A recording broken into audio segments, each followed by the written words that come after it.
has never been a more important time to move in a vegan direction. Whether you're ready to start, restart, or re-energize your vegan or plant-based practice, this podcast is for you. I'm Michele Olander, life coach, vegan, ADHD matriarch, travel lover, and smoothie loather. And I know that it's the details that get in the way of your vegan journey.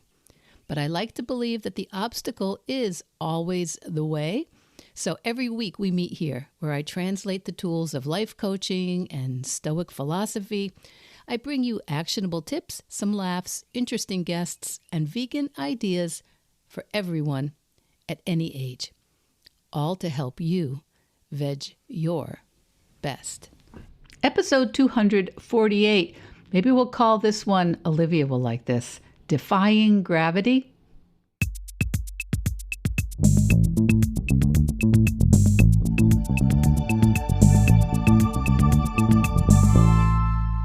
Hey, my veg your bestie. It's Michele. And you know, I think I say this to you every single time I come back from a trip or spend some time outside my own little ecosystem. But, I come home and it hits me again that the way I live, the way I function day to day in my home, what I eat, when I eat, how I move, how many steps I'm taking, where we shop or go out to eat, the language I use, what I prioritize. It's not the way for me to live. It's just a way. It's just a way I've created, sometimes on purpose, sometimes on my own, sometimes in tandem with other people, and sometimes who knows how it started. And after traveling, after seeing, a few different cities and cultures and rhythms of life, it becomes so clear, it just becomes so clear. My life could have been structured a million different ways, a million other ways. So over the past few weeks, I think if you listen all the time, if you follow on Instagram, we've been lucky enough to spend some time in Granada, Spain, Seville, Paris, Strasbourg, even Dublin for a short bit. And one of the gifts of travel, especially for those of us in, is it our second half or is it maybe more like our third of life, is that you really start to see the architecture of how people live. And I don't mean the buildings or the road systems or the metro lines, but that invisible architecture of, the underpinnings of behaviors and customs and relationships. It's not just what food people eat, but when they eat it and how long they sit at the table and whether people tend to smile on the street when they pass or avert their eyes, whether people are walking or driving, are they on bikes, how they gather, if they gather, what times of day do they gather, and are there a lot of playgrounds? In Seville, Spain, I was there with some of our grandkids, and actually all of our grandkids, and Seville, Spain seems to have just lovely playgrounds integrated into the city all over the place. So, does the music spill out onto the streets? Is it formal? Is it spontaneous? Are there people busking with instruments or acrobats on the street? Are children visible? Are older people visible? And so when I come home, it's kind of like I've got new eyes for my own world. New eyes to notice that my daily life, my rhythms, my meals, my habits, it's not just the best choice for me. It's not just what works perfectly for me. It's really what I've inherited. It's structures that I've adopted, and it's structures that I've repeated. Not the only possible structure available to me. It's just the one I've been living and the one I've been practicing. It's not that my life or that your life is the obvious, clear, logical way of dealing with the reality that you have. It's just a life that's become kind of your center of gravity. Not like physics gravity, but life gravity, this kind of invisible pull of all the choices I've made, all the choices I haven't made, that shape, that kind of gravity that shapes how I move through my days in my home, my calendar, my conversations, and yes, even my meals. And that pull, that gravity can be the very thing keeping us from making the changes that we say we want. My life, my home, the gravity I've created that kind of controls everything in my world, it makes certain things very possible, and it makes certain things much less possible, to be perfectly frank. And I want you to consider, if you're someone who's looking to start or restart or re-energize, whether it's your plant-based or vegan lifestyle or any other part of your life, I want you to consider what's holding you back. It might not be knowledge or support or motivation or details about nutrition or whether you cook. It might just simply be the gravitational pull of the life that you've already built. Because these choices that we've made and repeated for years, they have a certain kind of weight. They anchor us. They shape our identity. They create an orbit that our lives tend to follow. And maybe years ago you decided to stop drinking soda, or you started walking after dinner, or you swapped cow's milk for oat milk.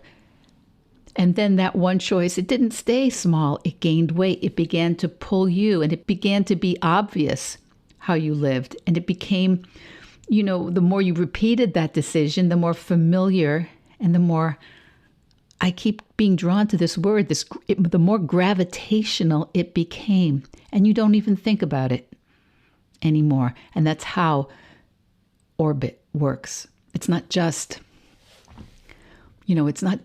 a poetic metaphor. Okay, geek alert, you're listening to someone with an art history background. But these structures become echoed in our physical lives, and then they bounce back. There's a famous quote supposedly by Winston Churchill. I don't know if he invented it or if he repeated it, but he said, "We shape our buildings, thereafter they shape us." And I believe he said it in the middle of the war during a debate about whether to rebuild or how to rebuild the House of Commons in Westminster after it had been damaged. And Churchill said that he believed the shape of the old chamber with its confrontational two-sided layout had a profound effect on the adversarial nature of British debate. British parliamentary debate. And it wasn't just where they debated, it was actually how they debated. The architecture had reinforced the behavior. And this same concept is true in our daily lives. I'd love you to take a look at your world, your home, your offices, your gardens, your places of work, and see if you can see that reflection in your daily lives that we shape. We shape our choices, we build routines, we create structures, intentionally or not. And then those structures, those places, those habits begin to shape us. And that could be your pantry. It could be your calendar. It could be your phone. It could be your Netflix queue. It could be your weeknight habits. They are not neutral things. They're shaping how we live. Okay, maybe not you. They're shaping how I live. They're shaping how I eat. They're shaping when I eat and with whom I eat and how I rest and how I connect. And just like Winston Churchill warns, once those structures are in place, they don't just reflect your values, they reinforce them. And they may be reinforcing values that you used to have. Every choice, even the ones, especially the ones we repeat, they start building something around us, and pretty soon that something starts building us and leading us. And so do the non-choices, for that matter. We don't always think of it this way, but not deciding, that also creates a pull. Something you haven't decided to stop eating. Maybe it's dairy or cheese, or maybe you haven't decided to make decisions ahead of time about your weekend get-togethers, or you haven't told your partner or your friends that you're trying something new. That not deciding, that silence, it has a certain mass to it as well.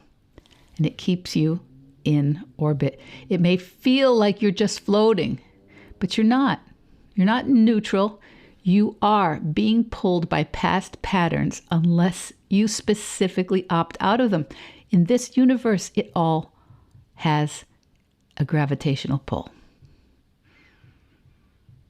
Now, some of the strongest forces in our lives, okay, I'm going to talk about me.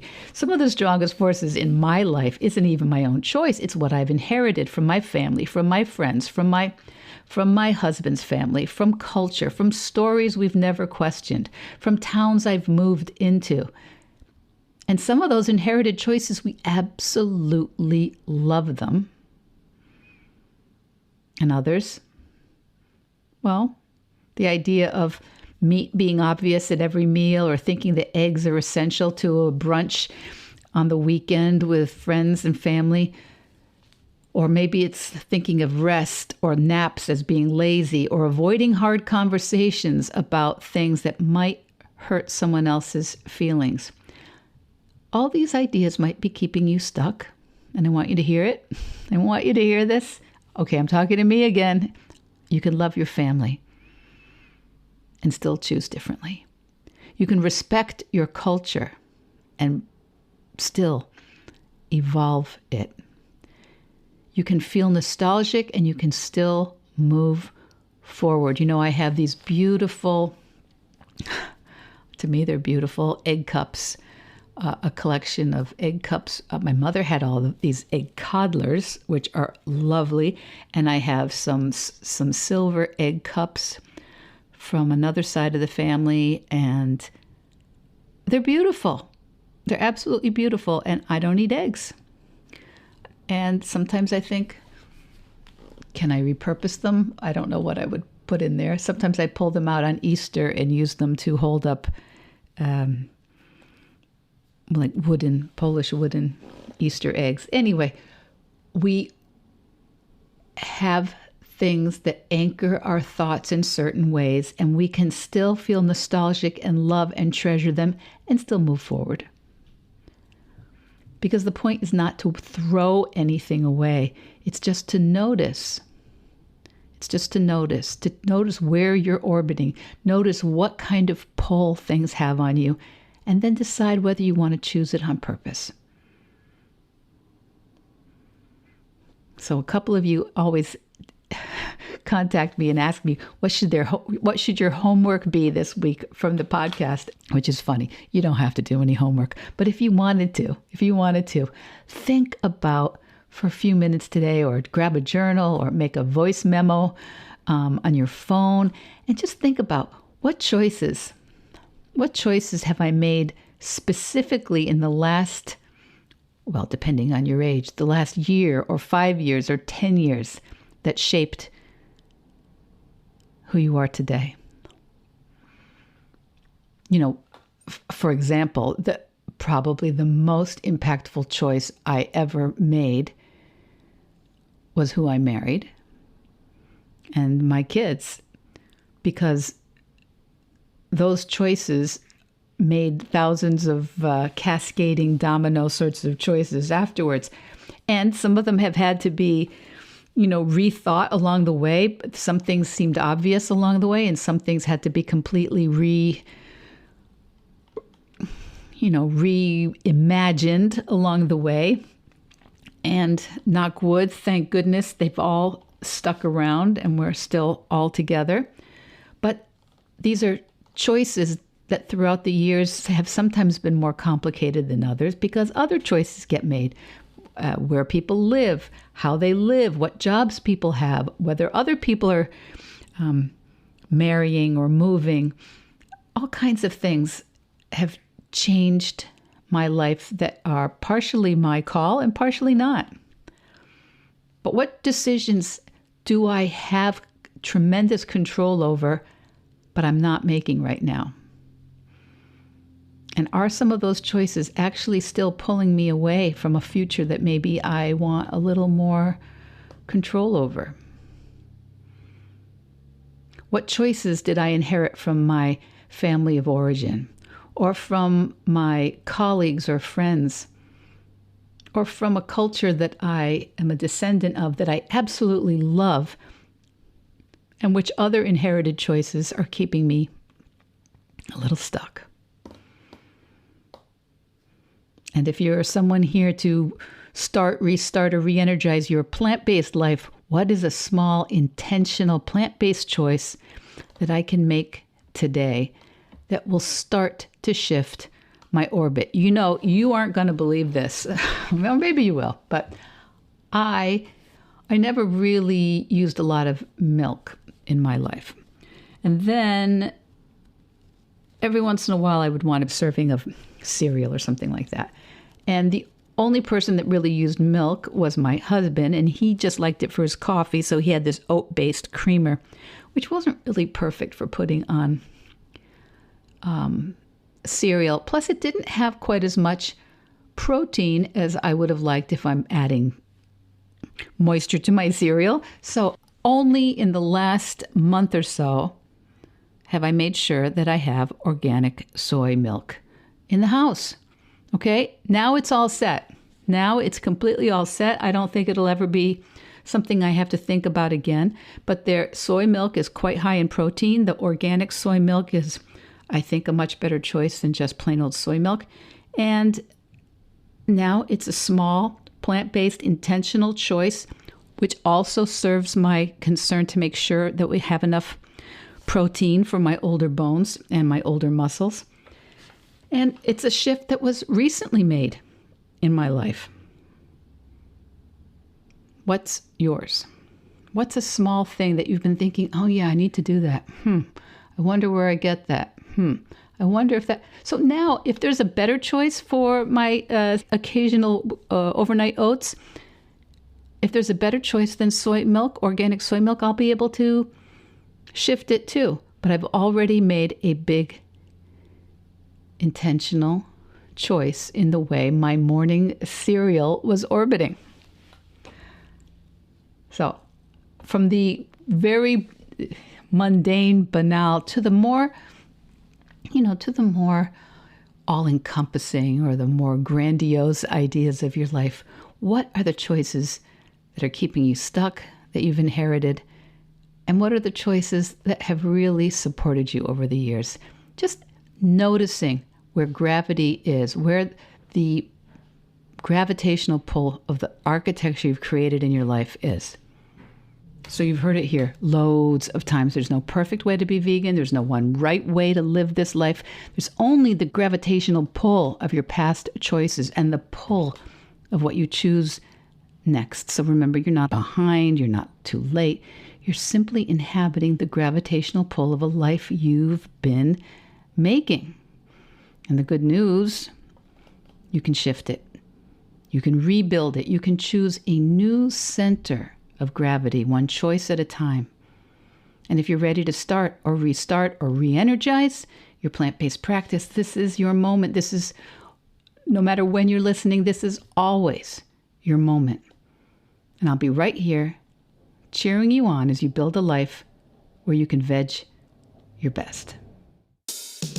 Veg Your Best podcast production, music, and editing by Charlie Weinshank. Thanks, Charlie. Before you go, it would mean so much to me and the Veg Your Best team if you would hit subscribe, leave us a 5-star review, or share with someone you think might be interested. Something about algorithms, it helps bump us up a little in the rankings, and that's the best way to help others find the podcast and for us to find our audience. So, until next week, make it easy and veg your best.